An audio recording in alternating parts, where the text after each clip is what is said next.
Hey, how you doing? This is Tom, and this is Tom's Radio Room Show, and I want to show you something. It's maybe you call this cheating because I'm not really doing the review, and I don't have to because here's an excellent review of a radio I had my finger on the button to buy yesterday, and coincidentally, I got a email from this website. This is SWLING, and they the gentleman keeps this thing updated like 2 or 3 times a day with interesting information for shortwave listeners and amateur radio operators. And I got an email because I'm on the mailing list that there was a new article, and I looked at the article and I said, I haven't looked at the articles for a couple of weeks. I go through the articles. Well, I scrolled through the articles, the most recent one, and I found this one. This is a review by Mike of the Retekess, and I'm pronouncing that wrong. I know, TR608.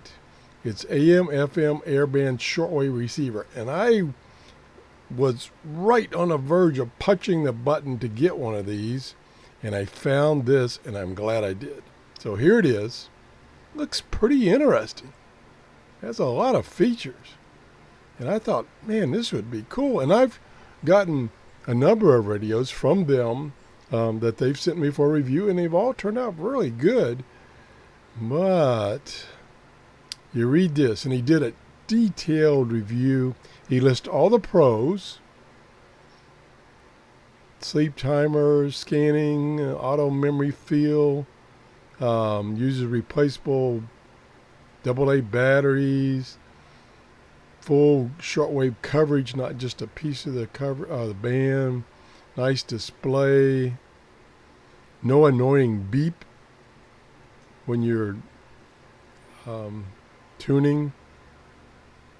And there's nice, lots of buttons and features. And then the cons. Oh my gosh, look at the cons. Oh my gosh. And these are significant. Significantly larger than expected. Well, that's not significant. Unfortunately, the added cabinet space is not utilized for a more wide-range speaker. The audio is tinny. That's not good. Clumsy mounting of one spring in a battery compartment, so it makes it hard to put the batteries in and out. Okay, that's not a big deal. Many keypad buttons are so tiny and almost flush with the cabinet that they are difficult to press. Now, I've complained about that on other radios, and to me, that's a biggie. Matter of fact, this radio right down here, the PL660, has some small buttons on it. Okay, anyway. Lens over LCD is molded and unpolished. Oh my gosh, that's a biggie. Airband reception marred by birdies. Bleed through. No, that's not good. Volume control lacks. Volume control defaults back to level 10 under certain circumstances. That could hurt you. Confusing two-level lock function required close attention to almost microscopic indicator on LCD. No battery indicator? Oh boy.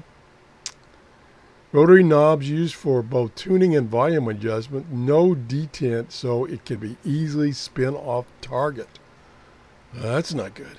No fine tuning outside of the pre-programmed increments. Okay.